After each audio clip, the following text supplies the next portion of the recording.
As most states begin their new fiscal year this week, the AP reports that many of them are starting off with record debts.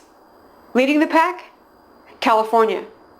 In his latest effort to chip away at the $17 billion debt dragging California down, the governor has suggested drastically slashing services, such as cutting back or reducing health care for recent immigrants, raising income requirements for many services so that only the very poorest are eligible, and reducing reimbursement rates for doctors who provide services under Medi-Cal.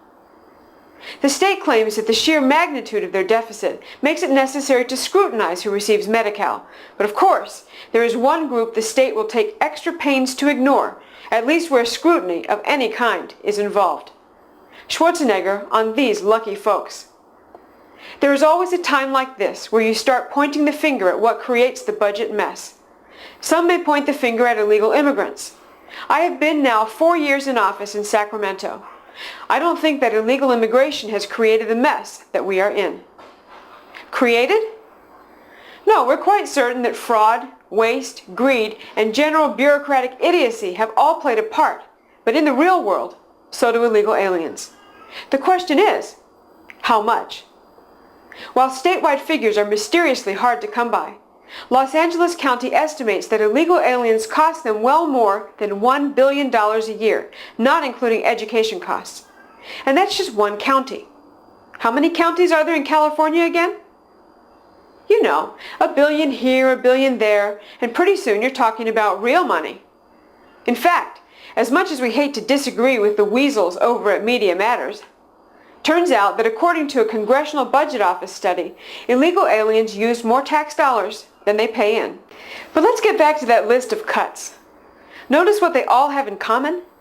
They all decrease services for citizens and legal immigrants trying to do things the right way. Dr. Gene Rogers, until recently the head of Sacramento County's Indigent Services Program, had this to say. Sacramento County knowingly violated state and federal laws, misappropriated taxpayer revenues, and diverted funds designated for indigent citizens to pay for services delivered to illegal aliens. He also stated for the record that he, quote, watched poor citizens get squeezed out of the system, even as illegal immigrants gleefully manipulated it, and said, I've watched illegal immigrants brazenly demand free, non-emergency health care that was meant for our poorest citizens. Dr. Rogers' reward for expressing his first-hand observations? Fired. Here's what we want to know. When did welfare systems for Americans, paid for with American tax dollars and administered on American soil, become the right of citizens of other countries who are here in violation of our laws? We hereby propose that the first rule of balancing any U.S. state budget be to stop giving the hard-earned taxpayer money of citizens and legal immigrants to lawbreakers who aren't supposed to be here in the first place. We know. It's so simple and so logical that only a professional journalist or a politician wouldn't think of it.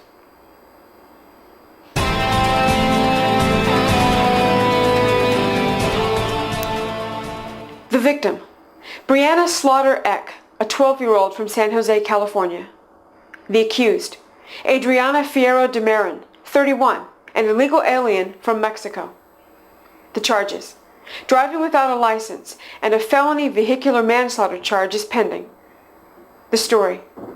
Breonna, a 6th grader, was biking home from her last day of school on June 12th when de Marin's SUV struck her, killing her instantly. The DA's office is investigating further before they decide whether or not to bring vehicular manslaughter charges against de Marin, who was brought here illegally as a child 20 years ago. 20 years ago. That would make it a couple of years after the '86 amnesty. You remember, the one that was supposed to clamp down on illegal immigration after legalizing 1.5 million people, which turned out to be closer to 3 million. The one after which enforcement only got worse, not better as promised, and has led us to the problems we face today. Of course, one Bill Gil Cedillo has used this horrible tragedy as an excuse to yet again push for driver's licenses for illegal aliens, saying, quote, we have every day 2.5 million people taking the roads who, if given the opportunity, would apply for a driver's license. Sorry, Gil, but a license is still reserved for those with the legal right to be here, despite your persistent attempts to break down the rule of law in California. Though this accident appears to be truly that, an accident, it still doesn't change the fact that if our government had been doing its job, getting and keeping illegal aliens out of our country, DeMarin wouldn't have been here to cause it, and 12-year-old Brianna would be enjoying her summer vacation in the California sunshine.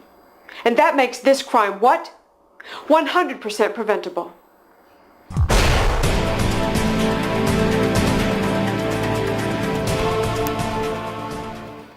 The victim, a 10-year-old Idaho girl.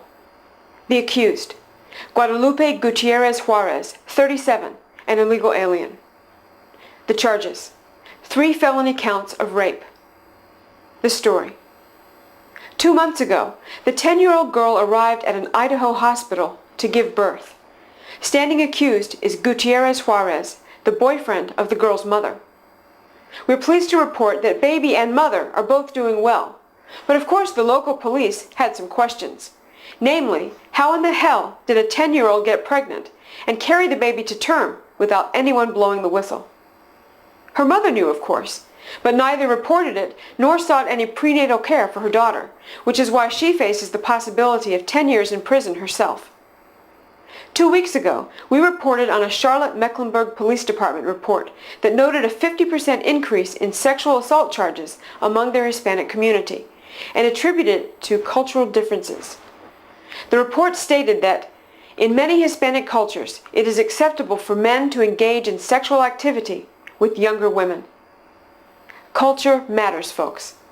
As hard as it is to wrap our minds around, this crap is acceptable in some other countries. But with unenforced borders, courtesy of our feckless government, we are opening the door to people who don't see a problem with this, and won't see a problem, as long as we allow them to flow in freely and not assimilate. Our government, allegedly operating on our behalf, is accepting this behavior, in principle, if not in law.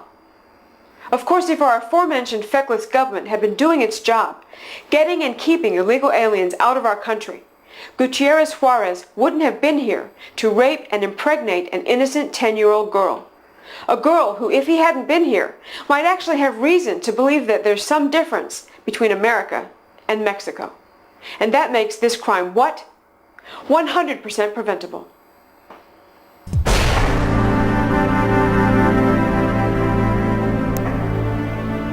Last week, we reported on Mexico's drug cartel violence spilling over our wide-open borders, and our government's refusal to take note of it in any serious way. So you can imagine why, when we read this story last week, it had follow-up written all over it. 2 Sundays ago, a small group of men mounted a military-style assault on a Phoenix house, expending over 100 rounds of ammo and leaving owner Andrew Williams dead. The men were dressed in full tactical body armor and armed with some pretty serious weaponry, including AR-15s with aim-point sights. They were also wearing Phoenix Police Department raid shirts, in other words, impersonating a police SWAT team. Of the suspected 4 to 7 men involved, 3 were captured after holing up in an alley. During the interrogation, police learned that they are Mexican military employed as enforcement for the drug cartels. They also found out that the men had planned to ambush the police in that alley to make their escape back to Mexico.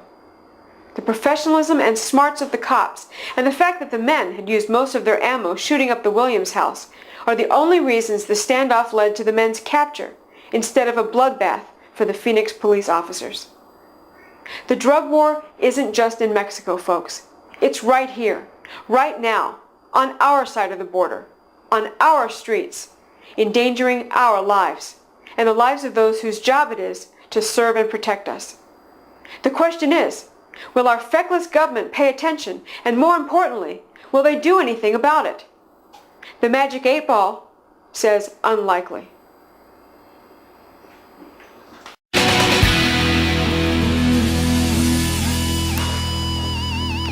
Thanks for clicking in to this week's episode of the Blogs4Borders video blog burst.